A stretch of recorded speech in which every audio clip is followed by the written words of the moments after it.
Tafsiri muyassar. Yusuf suresi. Azizning ayoli ularning so'z cho'chaklarini va ayiblashlarini anglab kelib, ularni chaqirib keladiganға odam avatdi. Ularga yo'linib o'ltirdigan teki yostiqlarni va yemekliklarni tayyorladi. Yeydiganlarni kesib yesin deb ularning har biriga birdan pichoq berdi. Ondan Azizning ayoli Yusufga ularning oldiga chiqqan dedi.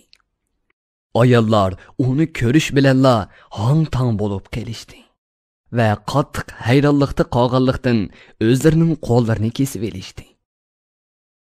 Ular Alloh saqlasin, bu odam zot emas. Chunki odam bundoq chiroyli bo'lmaydi. Bu faqat bir esil farishta ekan-ku deyishdi. Azizning ayoli qo'llarini kesib olgan ayollarga "Mana bu sizlarning meni ayblashinglarga sabab bo'lgan heliqi yigitdir. Men uning bilan yomon ish qilishni talab qildim. Uni o'zimga tortmoqchi bo'ldim, lekin u o'zini saqladi. Talabimni rad qildi. Agar u yanada bo'yliqimga unimasa, cho'qim zindonga tashlanib jazolanadi. Cho'qim xorlanguchilardan bo'lib qoladi" dedi. Yusuf ayollarning yomonligidan saqlanish uchun Allohga sig'inib, "Ey Rabbim, menga ular meni o'ldigan zina fohishidan zindon suyumlikdir. Agar sen meni ularning hilasidan saqlamasang, men ularga moyil bo'lib ketib, nadonlardan bo'lib qolaman" dedi. Shuning bilan Rabbi uning duosini ijobat qilib, uni Azizning ayoli va boshqa ayollar planlagan qabih ishdan saqladi. Sheksizki, Alloh Yusufning va duo qilgan har qanday bandaning duosini anglaguchidir. Yusufning va hamma bandalarning talabini, hojatini va ularga nimaning foydali ekanligini to'liq bilguchidir. Ondan Azizga va uning yenadigilarga Yusufning gunohsiz ekanligiga doir pakitlar ochiq bo'lgandan keyin, ular rasvo bo'lishdan saqlanish uchun Yusufni bir mazgil qamab qo'yishni loyiq topdi. Zindonga Yusuf bilan ikki yigit birga kirgan edi. Ularning biri "Men tushimda aroq yasash uchun o'zimni siqqudakman" dedi. Ikkinchisi "Men tushimda beshimda non ko'tarib turg'udakman, nonni qushlar yeyotgudak. Ey Yusuf, bu tushimizning ta'birini bizga aytib bersang. Chunki biz seni Rabbiga ixlos bilan ibodat qiladigan, insonlarga yaxshilik qiladigan biri deb qaraymiz" dedi. Yusuf ularga "Ishkinglarga rizqlanish uchun sirtdan qandoqli tomoq kelsa, u tomoq kelishdan burun men u tomoqning qandoq tomoq ekanligini sizlarga aytib beralayman. Bu ta'bir Rabbim menga bildirgan ilmlarning jumlasidandir. Shubhisizki, men Allohga iymon etdim. İbadetni onunğa xolis qilaman. Men Allohga ishonmaydigan, oxiratga tirilishni va hisob berishni inkor qiladigan qavmning dinidan albatta yiroqman. Men ota-bobollarim İbrahim, Ishoq, Yaqublarning diniga ergishib, Allohga xolis ibodat qildim. Allohga ibodat qilishda maxluqotni onunğa sherik keltirish bizga loyiq emas. Allah xolisa ibodat qilishdan iborat tavhid aqidasi Allohning bizga va insonlarga qilgan katta ne'matidir. Lekin insonlarning to'lisi bu katta ne'matni ato qilgan Allohga shukr qilmaydi. Ey zindondoshlarim, ko'p xil ma'budlarga cho'qinish yaxshimi yoki qahr qilg'uvchi birli Allohga ibodat qilishmi? Sizlarning Allohni qo'yib cho'qinayotgan narsalaringlar faqatla sizlar va ota-bobolaringlar otib-olgan quruq nomlardan boshqa narsa emas. Sizlar va ota-bobolaringlar nodonlikdan oshu narsalarni ma'bud deb oldinglar. Holbuki Alloh o narsalarning ma'budligi to'g'risida hech qanday dalil pokit tushirgan emas. Barcha hukm faqat Allohga xosdir. Allohning hech bir sheriki yo'qdir. Allah sizlarni Allohdan boshqasiga itoat qilmaslikka va ibodatni faqatla Allohning o'ziga qilishga buyurgan. Bu to'g'ri dindir. Uningda qilchi agirlik yo'qdir. Lekin insonlarning to'lisi buning haqiqatini bilmaydi. Zindondoshlarim, sizlarga ko'rgan tushinglarning ta'birini deb berang. O'zim siqib tush ko'rgan kishiga kelsak, u zindondan chiqadi va burunqideklar podshohga soqiylik qiladi.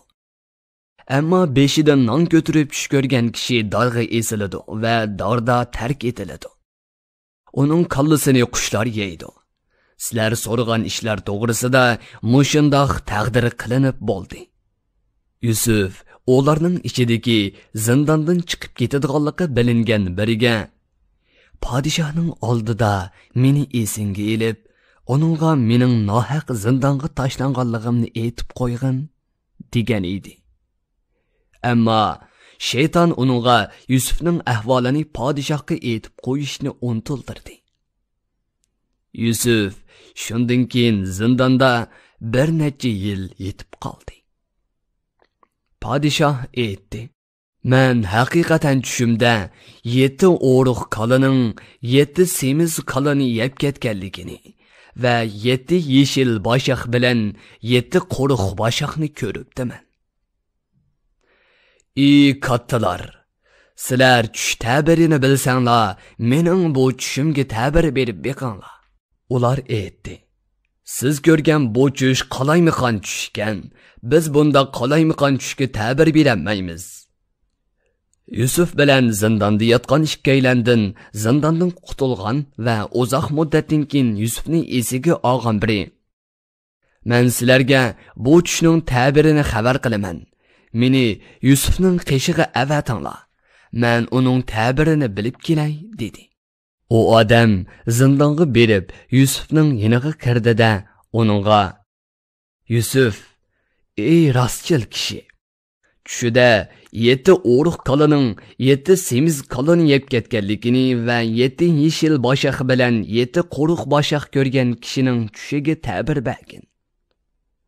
Umidki, men podshoh bilan uning odamlarining yiniga to'g'ri ta'bir bilan qaytsam, podshoh tushining ta'birini bilib oladi va sening qadringni va fazilatingni bilib qoladi" dedi. Yusuf podshohning tushi haqida ta'bir so'ragan kishiga aytdi: "Bu tushning ta'biri shuki, sizlar 7 yil uzildirmay teriqchilik qilinglar. Olgan ho'sulinglarning oz bir qismini yeyishga elib elib, qog'inining hammasini boshqa bilan saqlanglar. Ondan mushu mo'l ho'sullik yillardan keyin qahatchilik bo'ladigan 7 yil keladi. Bu yillarda ilgari to'plab olgan oshliqinglardan o'riqlik uchun saqlab qo'yiladigan oz bir qismidan boshqasini yeysizlar. Shu qahatchilik yillardan keyin mo'lchilik bo'ladigan yil keladi. Uningda ho'l yig'in ko'p bo'ladi. Alloh ularning qiyinchiliklarini ko'tarib yetadi. Meyve-chiyevlarning ko'pligidan kishilar bu meyvelardan turli ichimliklarni siqib chiqaradi. Podshoh qo'l ostidagilarga: "Bu tushga ta'bir bergan kishini zindondan chiqarib mening oldimga elib kelinglar" dedi. Podshohning elchisi Yusufning yiniga borganda, Yusuf uningga: "Sen podshohning yiniga berib, undan heliqi qo'llarini kesib olgan ayollarning dardi nima ekan deb so'rab boqqin.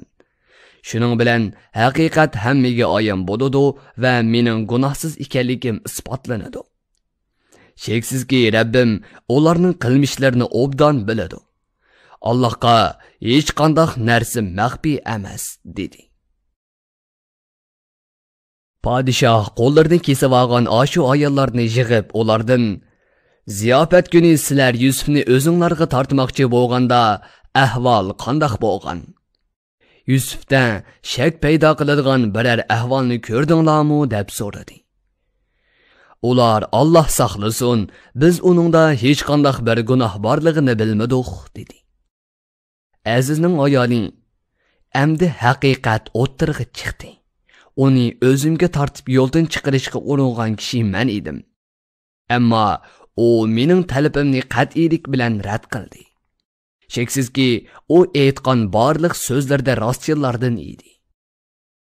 Mening Yusufni oqlab bu so'zlarni qilganligim va o'zimning Yusufni ozdirishga uringan gunohimni e'tirof qilganligim, erimga yolg'on aytmaganligimni va zina qilmaganligimni uningga bildirib qo'yish uchundir.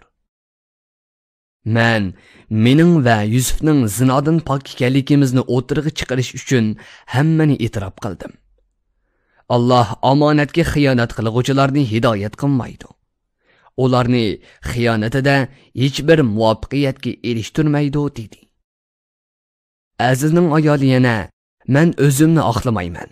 Chunki nafs degan o'zining lazzati uchun odamni yomon ishlarga ko'p bo'yraydigan narsadir. Faqat Alloh saqlagan odamlar buningdan mustasno. Sheksizki Alloh tavba qilgan bandasining gunohini nihoyat mag'firat qiluvchidir. Ularga bekmo mehribondir dedi. Misr podshohiga Yusufning gunohsiz ekanligi yetgandan keyin uni mening oldimga elib kelinglar.